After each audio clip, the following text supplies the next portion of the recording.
د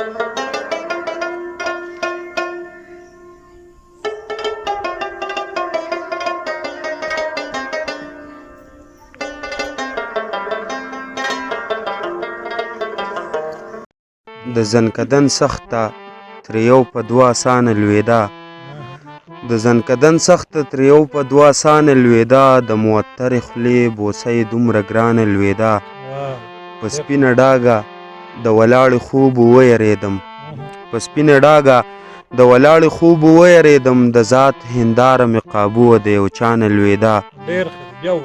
په سپینه ډاګه د ولاړې خوب ویرېدم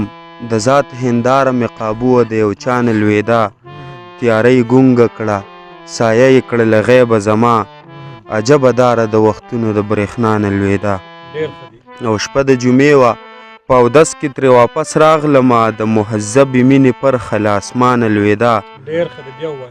شپه د جمعې وه په اودس کې ترې واپس راغلمه د مهذبې مینې پرخه له اسمانه لوېده دا انتها د خوشحالۍ وه خفه کېږي سله زما له سترګو هره اوښکه به له ځانه لوېده او د بېلتانه رسۍ که هر څو ټینګوله مونږه کله به ستا نه لوېده کله به زما نه لوېده او هغه غله به یو مجبوره پلار بچو له وړله په لار چې کومه د ډاکوانو له کاروانه لوېده هغه غله به یو مجبوره پلار بچو له وړله په لار چې کومه د ډاکوانو له کاروانه لوېده وایه په مینه کې مرام ته څنګه ورسېدې همدا نه ستا خو حوصله د ابتدا نه لوېده ډېره مننه ترنم به درته وکړمه چې مینه صدا خو یو درې ټکي اظهار دی مینه صدا خو یو درې ټکي اظهار دی پس له دغې غریو نیولی انتظار دی پس له دغې غریو نیولی انتظار دی چې دا کرښه په سپوږمۍ توره وریاض ده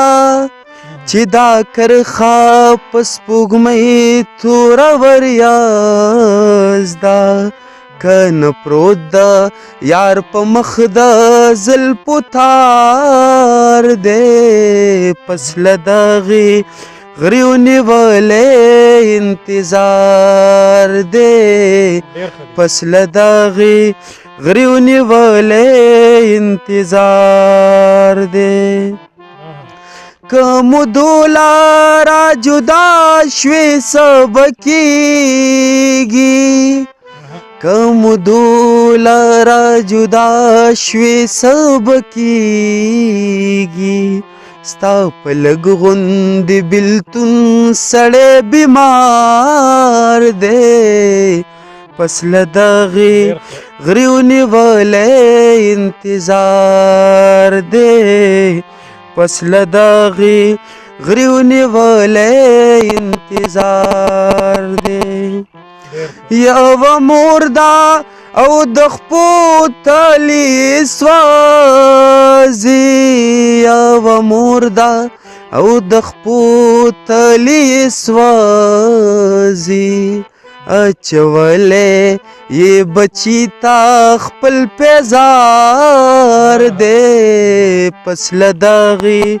غریو نیولی انتظار دی پس له دغې